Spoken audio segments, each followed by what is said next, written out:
I, 38 never thought I'd be in this situation, but here I am, contemplating kicking my own family out of my house. It's a mess, and I'm not sure if I'm the asshole here or if I'm just finally standing up for myself. The guilt is eating me alive, but so is the resentment. I need some outside perspective because I'm too close to this mess to see it clearly anymore. Let me give you some background. I'm a software engineer living in the suburbs of Chicago. I've always been the irresponsible one in my family, the one who got good grades, went to a good college, and landed a stable job right out of school. My parents were proud, sure, but they also started to expect a lot from me. It was always, "You're doing so well, you can handle this," or "Your brother needs more help than you do." About a year ago, I bought a nice 3-bedroom house. It's not a mansion or anything, but it's comfortable and in a good neighborhood. I was doing well in my career, had just gotten a promotion, and I thought, why not invest in some property? It felt good, you know? Like I was finally reaping the rewards of all my hard work. Around the same time, my parents, both in their 60s, were getting bored with their retirement life in the countryside. They'd been teachers all their lives in a small town in Wisconsin, and I guess the quiet rural life wasn't cutting it for them anymore. They started talking about moving to the city, wanting to be closer to where things happen. I could hear the excitement in their voices when they called, talking about museums, theaters, and restaurants they wanted to try. Being the good son I am, or thought I was, I suggested they move in with me. I mean, I had the space, and I figured it would be nice to have them around. Plus, I knew their pension wasn't great, and city living isn't cheap. Teachers' pensions aren't exactly luxurious, and they hadn't been the best at saving for retirement. I thought I was doing a good thing, you know? Taking care of my parents like they'd taken care of me. At first, everything was fine. I was working, they were exploring the city and enjoying their new life. They'd come home excited about a new exhibit they'd seen or a street festival they'd stumbled upon. I was covering the mortgage, groceries, utilities, everything. It was a bit of a financial strain, but I was making good money, and they're my parents, right? You don't charge your parents rent. But then, about 3 months ago, my older brother, 36 and his wife, 34 showed up at our doorstep. It was a Sunday afternoon, and I was just settling in to watch the Bears game. The doorbell rang, and there they were, looking stressed and tired. My brother pulled me aside to talk while his wife stood awkwardly in the living room, one hand resting on her slightly swollen belly. "Hey, bro," he said, not quite meeting my eyes. "We're in a bit of a tough spot. I lost my job, and with the baby on the way. We were wondering if we could crash here for a while? Just until we get back on our feet. I should have seen the red flags. I should have set clear boundaries. But their family, and his wife is pregnant. How could I say no? So, I agreed, thinking it would just be for a few weeks. I mean, how long could it take for my brother to find a new job, right? Big mistake. Weeks turned into months, and it became clear they had no intention of leaving anytime soon. My brother wasn't actively looking for a job, spending most of his time playing video games or watching TV. I'd come home from work to find him sprawled on the couch, empty beer cans on the coffee table, while his wife napped in the guest room. When I'd ask about his job search, he'd mumble something about the market being tough and change the subject. His wife was always complaining about something, the food, the noise, the lack of space for the baby's things. Remember, she's still pregnant. She'd make comments like, "This house really isn't set up for a baby, is it?" Or, "I hope we can get our own place soon, somewhere with a proper nursery." But they weren't doing anything to make that happen. My once peaceful home turned into a chaotic mess. The living room was constantly cluttered with their stuff, baby books, half-assembled baby gear, and my brother's gaming equipment. The kitchen was always a disaster zone, with dirty dishes piled high and half-eaten meals left out. And the worst part? They weren't contributing a dime. Not to the groceries, not to the utilities, nothing. I tried to talk to them about it, but every time I brought it up, they'd guilt-trip me.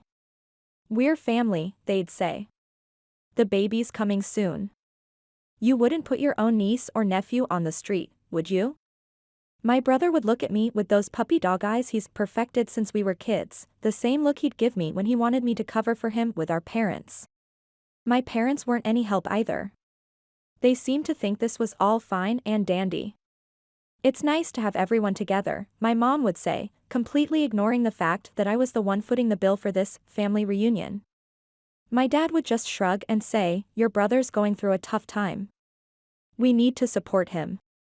But what about supporting me? I was the one working 50-hour weeks to keep a roof over everyone's heads.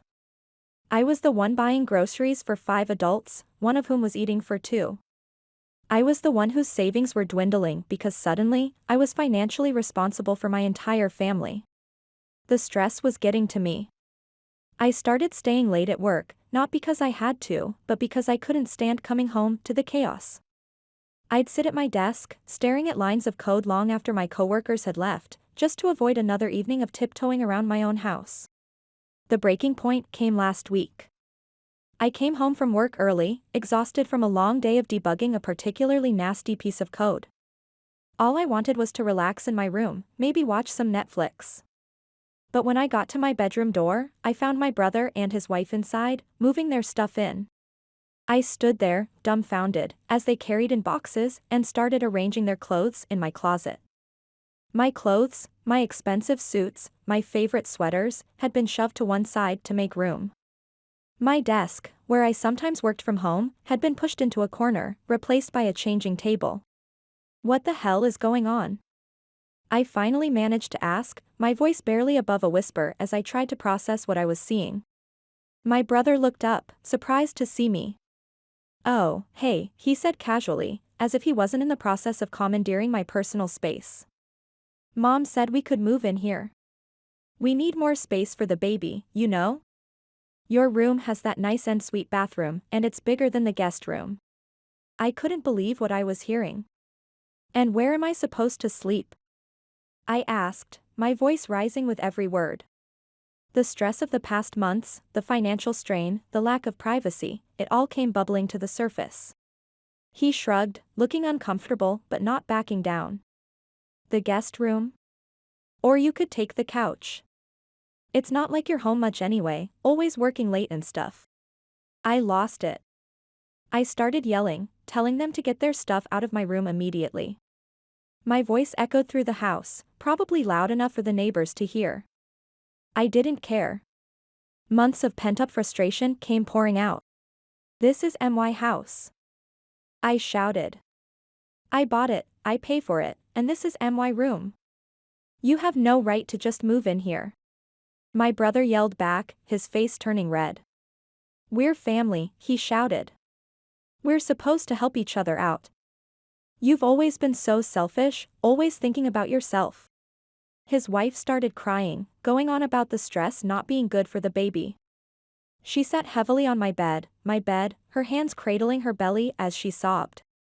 The commotion brought my parents running. And guess whose side they took? Not mine. My mom actually had the audacity to say, "Honey, you've always been so independent. Surely you can make this small sacrifice for your brother and his growing family?" Small sacrifice? Small sacrifice? I'm already sacrificing my savings, my peace of mind, and my sanity for these people. I couldn't believe what I was hearing. It was like I was in some sort of twisted alternate reality where everything I'd worked for, everything I'd built, meant nothing. Where I was expected to just give and give and give, without any consideration for my own needs or feelings. I stormed out of the house that night, slamming the door behind me so hard that the windows rattled. I couldn't stand to be in that house for one more minute. I drove aimlessly for hours, finally ending up at a cheap motel on the outskirts of the city. As I lay on the lumpy motel bed, staring at the water-stained ceiling, I realized something had to change. I couldn't keep living like this. I couldn't keep setting myself on fire to keep everyone else warm. And now, here I am, seriously considering kicking them all out. I've spent the last few days at this motel, using my laptop to work remotely and avoiding my family's calls and texts. They've blown up my phone, my brother asking when I'm coming home, my mom leaving tearful voicemails about how worried they are, my dad sending gruff messages telling me to man up and come talk things out. But I don't want to talk. I don't want to be guilt or manipulated anymore. I want my life back. I want my house back. Am I the asshole for wanting my house back? For wanting to evict my own family? I know it sounds harsh, but I'm at my wit's end. I've tried talking to them, I've tried being patient, but nothing's changing. They're taking advantage of me, and I feel like I'm drowning. I've drafted eviction notices. They're sitting on my laptop, unsigned. Part of me feels guilty, they're family after all. What kind of person kicks out their pregnant sister-in-law? What kind of son evicts his own parents? But another part of me is screaming that enough is enough. I'm not a doormat, and I'm not a free hotel service. I keep thinking about what my life was like before all this. I had plans, you know? I was saving up for a nice vacation, thinking about maybe going back to school for an MBA. Now all my savings are going to feeding and housing my family, and the only school I'm likely to see is when my niece or nephew starts kindergarten. I love my family, I really do. But love shouldn't mean sacrificing everything, should it? It shouldn't mean giving up your own life, your own dreams, your own space. At least, I don't think it should. But then I think about my brother's unborn child, about my parents who've worked hard all their lives, and I feel like the worst person in the world for even considering putting them out. So, Reddit, what do you think?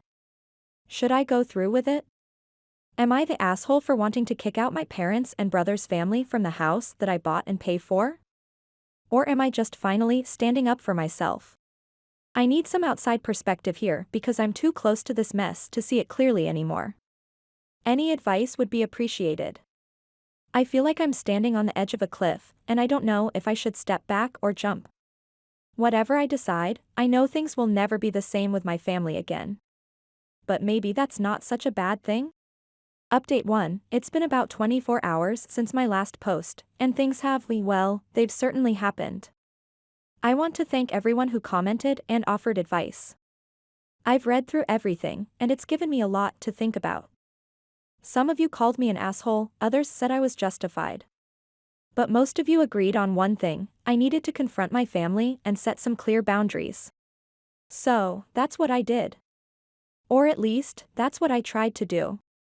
I checked out of the motel this morning, my stomach in knots as I drove back to my house. My house. I kept reminding myself of that as I pulled into the driveway. The sight of my brother's beat-up car next to my parents' sedan made my jaw clench. I took a deep breath, steeling myself for what was to come. As soon as I walked through the door, I was hit with the smell of my mom's cooking. Any other time, it would have been comforting. Now, it just made me angry. Why was she acting like everything was normal? My dad was the first to spot me. He was sitting in his usual armchair, newspaper in hand. "Well, look who decided to come home," he said, his tone a mixture of relief and reproach. Before I could respond, my mom came bustling out of the kitchen, wiping her hands on her apron. "Oh, honey," she exclaimed, moving to hug me. I stepped back, avoiding her embrace. The hurt look on her face almost made me cave, but I held firm. "We need to talk," I said, my voice steadier than I felt. "All of us. Now." My brother and his wife emerged from the guest room, my room, looking wary. Good. They should be. We all gathered in the living room, the tension thick enough to cut with a knife. I remained standing while everyone else sat down. It felt symbolic somehow, like I was finally taking a stand. "This isn't working," I began, looking at each of them in turn. "I can't keep living like this. Things need to change." My brother scoffed. "Here we go again. Always about you, isn't it?" I felt my temper flare. "Yes, it is about me. It's about me being taken advantage of in my own home. The home that I bought. The home that I pay for." "We're family," my mom interjected, her voice pleading. "We're supposed to help each other." "Help, yes," I agreed. "But this isn't help. This is parasitic." The room fell silent at that. I could see the shock on their faces, the disbelief that I would say something so harsh. But I was done sugarcoating things. I've been supporting all of you for months, I continued. I pay for everything. And what do I get in return? My space invaded, my things moved without my permission, and guilt trips when I dare to complain. My sister-in-law started to tear up, one hand resting on her swollen belly. I steeled myself against the guilt that threatened to creep in. I couldn't let them manipulate me. Not again. I'm not saying I won't help, I said, my voice softening slightly. But there need to be rules. Boundaries. What kind of boundaries? My dad asked, speaking up for the first time. I took a deep breath. This was it. The moment of truth. First, my brother and his wife need to find their own place. I'll give you 2 weeks to make arrangements. The outcry was immediate. My brother jumped to his feet, face red with anger. You can't do that. We have nowhere to go. What about the baby? 2 weeks is plenty of time to find an apartment, I countered. And if you need help with the deposit, I'll loan you the money. But you can't stay here anymore. My sister-in-law burst into tears, burying her face in her hands. My mom moved to comfort her, shooting me a disappointed look. How can you be so cruel? She asked. Cruel? I repeated, incredulous. Cruel is taking over someone's bedroom without asking. Cruel is expecting me to support 4 adults and an unborn child indefinitely. Cruel is making me feel like a stranger in my own home. The argument escalated from there. Voices were raised, tears were shed, and at one point, my brother looked like he might actually take a swing at me. But I stood my ground. This is non-negotiable, I said finally, when everyone had shouted themselves hoarse. 2 weeks. That's all I'm offering. After that, if you're not out, I'll start formal eviction proceedings. The silence that followed was deafening. My family stared at me like they didn't recognize me. Maybe they didn't. Maybe I didn't recognize myself either. But I knew I was doing the right thing. For once, I was putting myself first. And what about us? My mom asked quietly, gesturing to herself and my dad. I sighed, feeling the weight of their expectations on my shoulders. You can stay, I said finally. But we need to renegotiate terms. You need to contribute something, even if it's just taking over the grocery shopping or cleaning. And we need to discuss a timeline for you finding your own place too. My dad nodded slowly, a grudging respect in his eyes. My mom looked devastated, but she didn't argue. I think they both realized how close I was to kicking them out too. My brother and his wife retreated to their room, my room, slamming the door behind them. I could hear muffled arguing and crying, but I forced myself not to care. They had 2 weeks to figure it out. It wasn't my problem anymore. The rest of the day was tense, to say the least. My parents tiptoed around me like I was a bomb about to go off. No one spoke to me directly. As night fell, I found myself sitting on the back porch, nursing a beer and wondering if I'd done the right thing. The guilt was creeping back in, whispering that I was being selfish, that family should come first. But then I remembered the peace I used to feel in this house, the pride of ownership, the sense of independence. I wanted that back. I needed that back. My mom joined me on the porch, wrapping her cardigan tightly around herself in the cool evening air. We sat in silence for a while, watching the sunset.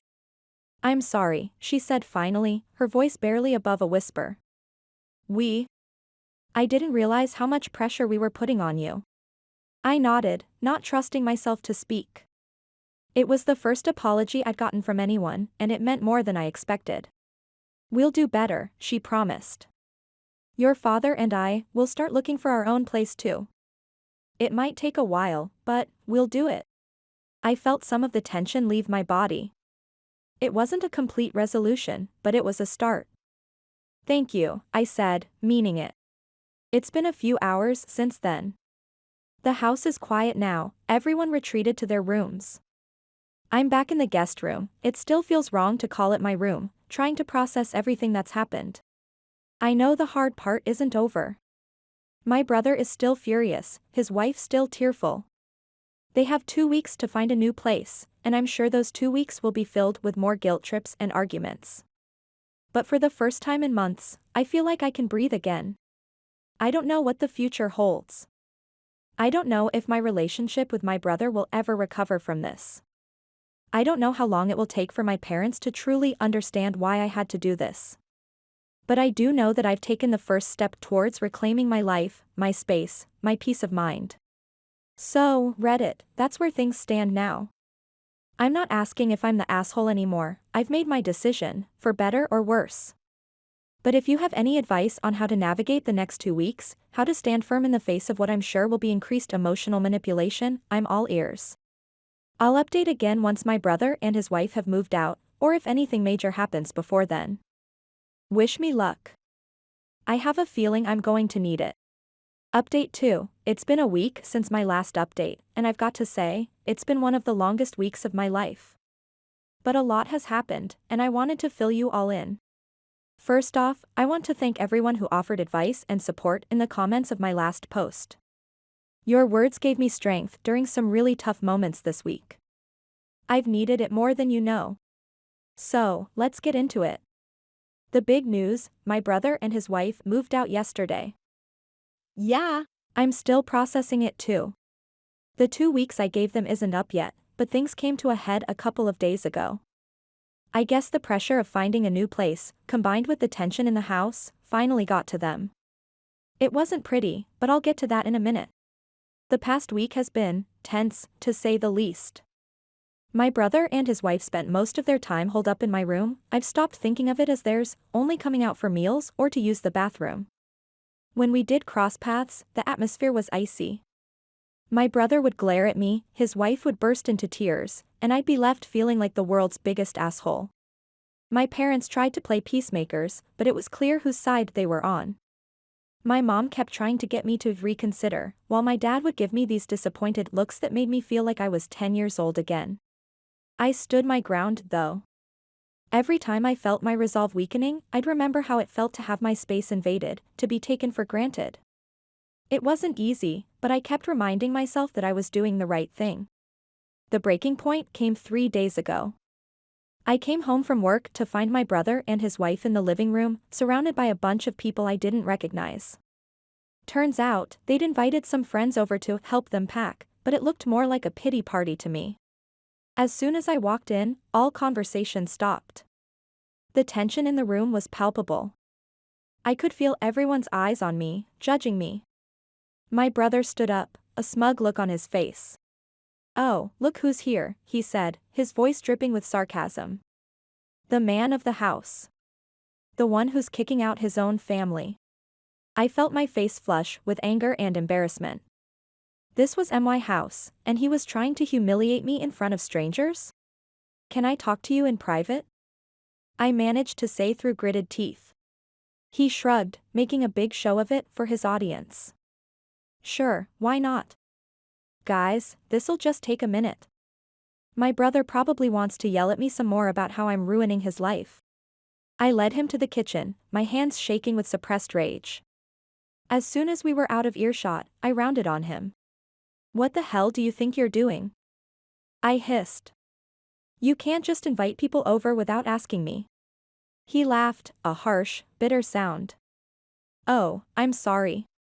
I forgot I needed your permission to have friends over." Silly me, thinking this was still my home too. "It's not your home." I snapped, louder than I intended. "That's the whole point. You're supposed to be looking for your own place, not throwing parties here." "Parties," he scoffed. "Is that what you think this is? These are our friends, trying to help us because my own brother is throwing us out on the street." We went back and forth like that for a while, voices rising, old resentments bubbling to the surface. It wasn't just about the house anymore. It was about everything: childhood rivalries, perceived favoritism, the different paths our lives had taken. I don't know how long we argued. But suddenly, I became aware of a presence behind me. I turned to see my sister-in-law standing in the doorway, tears streaming down her face.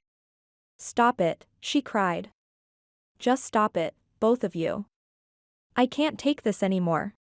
She was shaking, her hands cradling her swollen belly protectively. The sight of her distress snapped both of us out of our anger. This stress isn't good for the baby, she continued, her voice trembling. We'll leave, okay? We'll go stay with my sister until we find a place. Just, please stop fighting. The fight went out of me all at once. I felt drained, hollow. This wasn't what I wanted. I didn't want to cause this much pain, this much distress. Especially not to an unborn child. My brother's face had gone pale. He rushed to his wife's side, all thoughts of our argument forgotten. Honey, are you okay? Do you need to sit down? I watched as he led her to a chair, his touch gentle, his voice soft and soothing. In that moment, I saw my brother not as the lazy freeloader he'd become in my eyes, but as a scared soon-to-be father, trying his best in a difficult situation. I'm sorry, I said, the words coming out before I could stop them. I didn't mean for things to get this bad. My brother looked at me, and for the first time in weeks, there was no anger in his eyes. Just exhaustion. Yeah, he said. Me neither. We spent the next couple of hours talking, really talking, not just arguing. My brother admitted that he'd been avoiding looking for work because he was scared. Scared of failing, scared of not being able to provide for his family. His wife confessed that she'd been pushing for more space because she was terrified of being a bad mother. I listened, really listened, maybe for the first time since this whole mess started. And I shared too. I told them how overwhelmed I'd felt, how trapped and taken for granted. How I'd wanted to help, but felt like I was drowning. By the end of it, we were all emotionally exhausted, but something had shifted. The anger was gone, replaced by a fragile understanding. My brother and his wife left the next day. Not because I was kicking them out, but because they decided it was time. They're staying with my sister-in-law's sister for now, until they can find a place of their own. My brother has a job interview lined up next week. As they were loading up their car, my brother paused. He looked at me for a long moment, then held out his hand. I'm sorry, he said. For everything. I took his hand, feeling a lump form in my throat. Me too, I managed to say. It wasn't a perfect resolution. There's still a lot of hurt on both sides, a lot of trust to rebuild. But it's a start. As for my parents, well, that's been an interesting development too. After seeing how things went down with my brother, they've been different. More considerate, I guess you could say. My mom's been cooking more, keeping the house tidy without being asked. My dad started contributing to the groceries. They're small things, but they mean a lot. Last night, they sat me down for a talk. They apologized for putting so much pressure on me, for not realizing how much I was struggling. They also told me they've started looking at apartments in the area. We love you, son, my dad said, his voice gruff with emotion. And we're proud of you. We don't want to be a burden. I assured them they weren't a burden, not anymore. We agreed that they'd stay for a few more months, give themselves time to find a good place and save up a bit. But there's an end date now, a plan. It feels good. So here I am, a week later, and everything's different. The house is quieter now, more peaceful. I've got my room back, though it still feels a bit strange to sleep there. I'd be lying if I said I didn't feel guilty sometimes. I catch myself wondering if I could have handled things differently, if I could have been more patient or understanding. But then I remember how I felt before, trapped, taken advantage of, drowning in resentment. I know I did what I had to do. I'm not naive enough to think everything's fixed. There's still a long road ahead, especially with my brother. But for the first time in months, I feel hopeful. Like maybe, just maybe, we can all come out of this stronger. To everyone who's been following this saga, thank you. Your support and advice have meant more than you know. You gave me the courage to stand up for myself, to set boundaries. But you also reminded me of the importance of empathy and understanding. I don't know what the future holds. My relationship with my family has changed, maybe permanently. But I think it's changed for the better. We're all learning, about ourselves, about each other, about what it really means to be family. So that's where things stand now. My brother and his wife are gone, my parents are making plans to leave, and I'm slowly reclaiming my space and my life. It's bittersweet, but it feels right. I'll probably post one more update once my parents move out, to bring this whole story to a close. But for now, I just wanted to say thank you. To all of you. I couldn't have done this without you.